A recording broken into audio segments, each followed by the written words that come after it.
Laurent Nunez, secrétaire d'État auprès du ministère de l'Intérieur, en visite à Grenoble. Au programme, réunion de travail avec les services de la police et de la gendarmerie. Parce que Grenoble-Alpes Métropole Tourisme veut faire rayonner le territoire à l'international, une délégation chinoise était ce vendredi en visite au musée de Grenoble. Et puis carton plein pour le FCG qui bat à domicile Oyonnax, son concurrent direct pour la montée en top 14, 28-13, avec 4 essais inscrits et un bonus offensif. Bonsoir à tous et bienvenue dans ce JT du vendredi 20 décembre 2019. L'essentiel de l'actualité du Grand Grenoble, c'est toutes les heures à partir de 18h.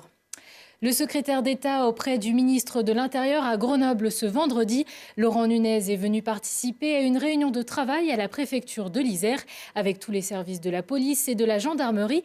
Objectif, passer en revue les actions menées concernant la radicalisation, la lutte contre les stupéfiants ou encore la sécurité routière. Au cours des échanges également, les quartiers de reconquête républicaine. L'agglomération avait reçu 35 effectifs supplémentaires concernant les secteurs de la Villeneuve à Grenoble et à Échirolles, ou encore Renaudy-Chamberton à Saint-Martin-d'Air. J'ai constaté avec satisfaction qu'en 2019, la seule sécurité publique avait interpellé, au moment où on se parle, plus de 65 trafiquants. C'est une augmentation de 50% par rapport à 2018, ce qui est tout à fait exceptionnel. Et cette action de démantèlement de réseau ici à Grenoble, nous allons la poursuivre avec beaucoup de détermination. D'ailleurs, grâce aux effectifs supplémentaires, il y a un groupe Action Antidrogue qui a pu être créé, qui est passé de 4 effectifs à 16 en très peu de temps, et qui permet de lutter contre les stupes sur la voie publique. Nous avons des effectifs qui patrouillent et qui font ce qu'on appelle du flagrant délit sur des points de vente et des points de deal. Et donc cette action résolue, déterminée de lutte contre les trafics, nous allons la mener ici, dans le cadre de la police de sécurité du quotidien à Grenoble d'une manière générale, et en particulier dans le QRR, quartier de reconquête républicaine. Eux venaient d'un peu plus loin ce vendredi. Grenoble-Alpes Métropole Tourisme et Congrès recevaient en partenariat avec la région Auvergne-Rhône-Alpes une délégation chinoise composée de 25 journalistes et influenceurs. Le but, promouvoir la destination à l'international. Et au programme pour la délégation présente aujourd'hui, la visite de l'exposition Picasso au cœur des ténèbres au musée de Grenoble. Reportage de Lilian Veillet. Le musée de Grenoble organisait une visite un peu particulière pour une délégation de 25 influenceurs et journalistes chinois. Après l'Alpe d'Huez, Chamonix et Annecy, c'est à Grenoble qu'ils ont passé la journée. La France est toujours une très belle destination pour les Chinois. Et aujourd'hui, avec le Club Med, nous avons un plan d'expansion dans la région des Alpes qui est assez agressive. On vient d'ouvrir notre village à l'Alpe d'Huez. Donc c'est une belle occasion aussi pour inviter des médias chinois, non seulement découvrir nos nouveaux villages, mais aussi découvrir la jolie région et les villes autour, étant donné la culture riche française et de cette région. Les visiteurs travaillent pour Thomas Cook, National Geographic ou le Club Med en Chine. Et l'objectif est donc bien d'amener davantage de touristes chinois dans la région grenobloise. Je suis venu ici pour un reportage pour nos followers. Il y a de plus en plus de Chinois en fait qui sont intéressés par le ski et les sports lents, mais aussi la neige et les vacances ici. Après une visite de l'exposition permanente, ils ont pu découvrir avec plaisir l'exposition Picasso.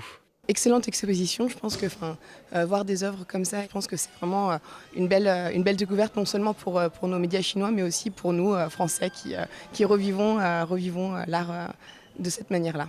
Avant de faire la visite du territoire grenoblois. L'idée, c'est plutôt de la découverte du patrimoine, mais aussi de la détente, et puis aussi qu'ils sentent un petit peu le territoire qui est exceptionnel à Grenoble. Ils ne le connaissent pas.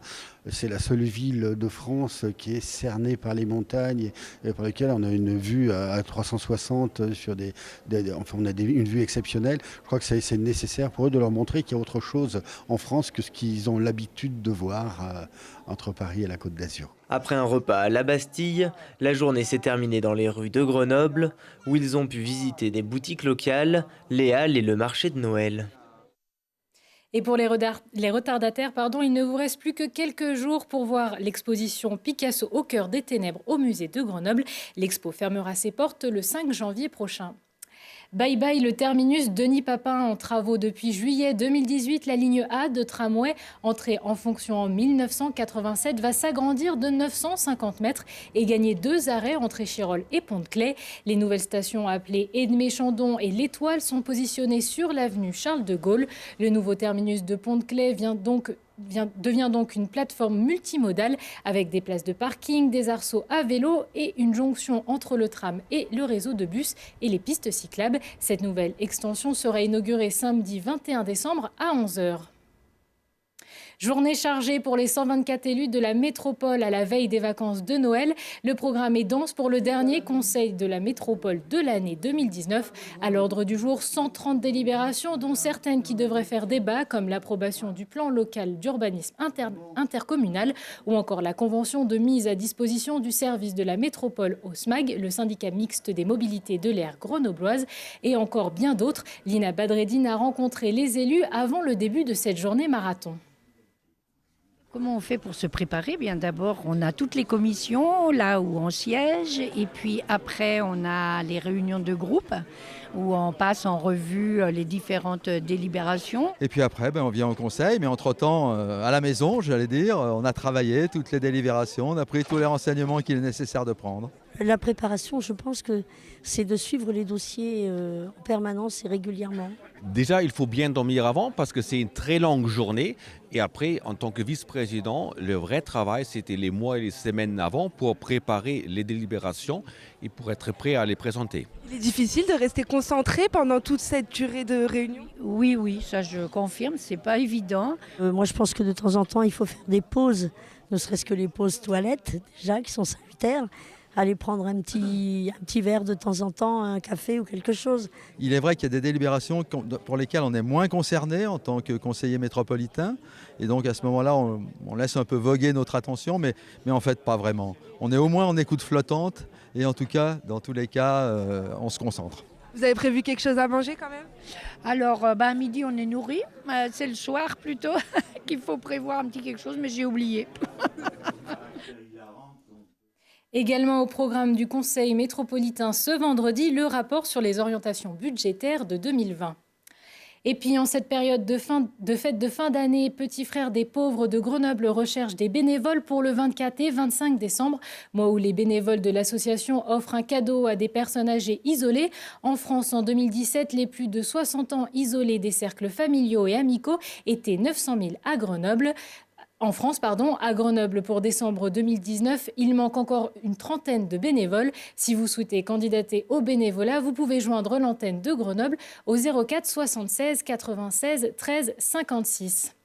Pour eux, c'était Noël avant l'heure. Le FCG a mené d'un bout à l'autre leur rencontre face à Oyonnax jeudi soir au Stade des Alpes 28-13.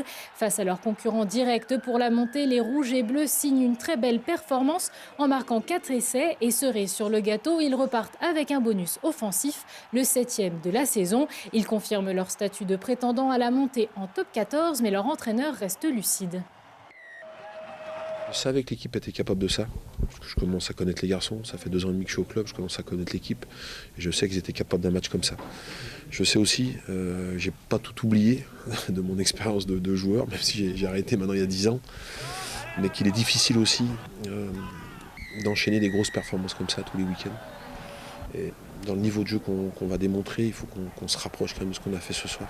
Forcément, on l'avait préparé en se disant que ça allait être un très gros match, et donc se dire qu'on peut prendre le point bonus face à une équipe qui était première encore il y a quelques heures, on se dit que voilà, je pense qu'on va marquer les esprits aussi. Ça veut dire quelque chose. Et puis toujours concernant le FCG, l'ailier Bastien Guillemin, auteur d'un essai hier soir, serait sur le départ pour Castres selon le Dauphiné Libéré. Le joueur de 22 ans fait partie des jeunes talents du club grenoblois où il a été formé. Malgré une offre de prolongation et de revalorisation salariale, Bastien Guillemin aurait choisi de poursuivre l'aventure avec Castres Olympique, le club qui évolue actuellement en top 14. Et si vous connaissez déjà votre nouvelle résolution pour l'année prochaine et qu'il s'agit de sport, ça tombe bien puisque les inscriptions pour la 8e édition du Grenoble Visil sont maintenant ouvertes. La 8e édition de ce semi-marathon aura lieu le 5 avril prochain. Pour cette édition, 4 formules seront proposées pour parcourir les 22 km en solo, duo ou à 4 ou encore la course rando. Les inscriptions se font en ligne sur le site grenoblevisil.fr. Attention, comme chaque année, les dossards sont limités à environ 5000 personnes. Télé Grenoble fait une pause pendant les vacances. Vous retrouverez donc votre prochain JT lundi 6 janvier 2020. Au nom des équipes de Télé Grenoble et de la rédaction, je vous souhaite d'excellentes fêtes de fin d'année.